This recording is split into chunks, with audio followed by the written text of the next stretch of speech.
Heura Foods started in 2017 in Barcelona, in Spain, and we started in plant-based meats, doing what we call successors, achieving the same sensory, improving nutritional value and the environmental impact.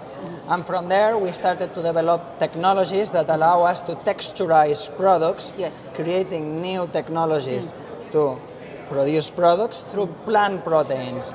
And this is allowing us to be able to achieve high levels of proteins and low saturated fats without using additives, starches, or sugars in analogs, in categories of meat analogs that was impossible until now, like cold cuts, cheese, but also is giving us the freedom and the opportunity to bring the protein transition in categories where there was no protein at all, and being able to structure the texture through plant proteins, replacing starches, saturated fats, additives, or sugars. And for example, today we have been unveiling making pasta with a traditional sensory, but with 50% of protein content and low in carbs. So as a company, you're using different technologies and you've used extrusion for some of your products. Exactly. But with the technology that you're showcasing here at today's, this week's event, can you talk me a bit through that?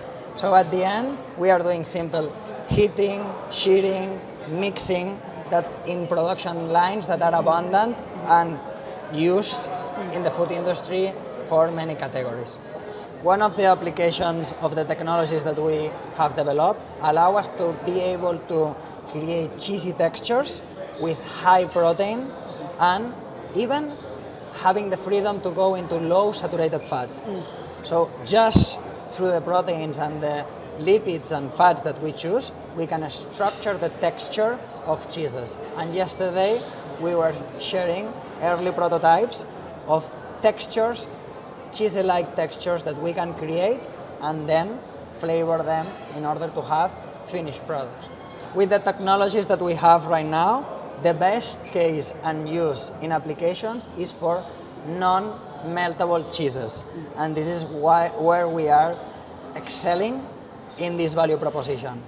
At this stage, we are in early development of technologies that still with high protein content will be able to deliver the melting that this category needs. So far, we filed 2 patents that allow us to create through plant proteins different ranges of textures that were impossible until now, achieved just through high proteins, clean label, and low in saturated fats. And in the next 9 months, we are going to file 6 more patents in order to unlock also other textures and categories through plant proteins. There's been a lot of discussion about what is holding the alternative protein market back, if you like, whether it's in cheese or in meat. Some people say it's the price, others claim that the products just aren't good enough. Some people say that the consumer demand just isn't there, that we've just overestimated, the addressable market. What is your take on what has been holding this market back? In my opinion, there are 2 challenges holding the market back.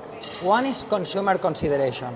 Most of the consumers are not understanding yet the benefits of the category, are not understanding the health elements of not having dietary cholesterol, trans fat, less saturated fats, fiber, all the phytonutrients and micronutrients from legumes, and not having carcinogenic components in many processed meat products. So the health element has not been clearly communicated or didn't clearly arrive to consumers.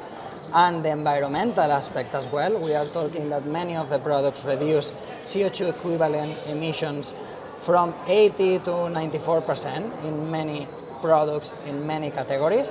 So all the benefits that this product has, these clearly haven't arrived to many people yet. And on the other side, repeat rates have to improve. And this will happen through improving the taste. For the ones that understand and try, that really see that are products that they are going to enjoy having in their diets. Europe is a very heterogenic market, so situations in different countries are different, but overall what we are seeing is that growth is start to happen in most of the countries. So taking into account that many products in the category weren't aligned with taste expectations of consumers, there has been already a rearrangement of the category where the best products are out there and innovations are facilitating that category is starting to grow again in most of European countries.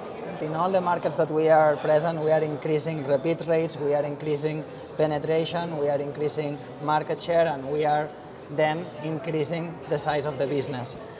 While we have been working a lot on the efficiency of our supply chain in order to make it robust enough to facilitate that we get to profitability in Q3 of 2025.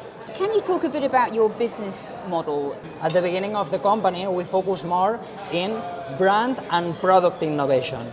But since developing our own science and tech team, we have been able to develop technologies that also makes evolving our business model.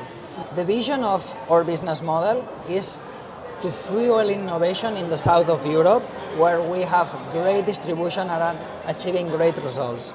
Also partnering for other brands in categories that we operate in the north of Europe and other geographies to facilitate our innovation. And then also licensing our technologies for companies to apply the tech in the next generation of their products.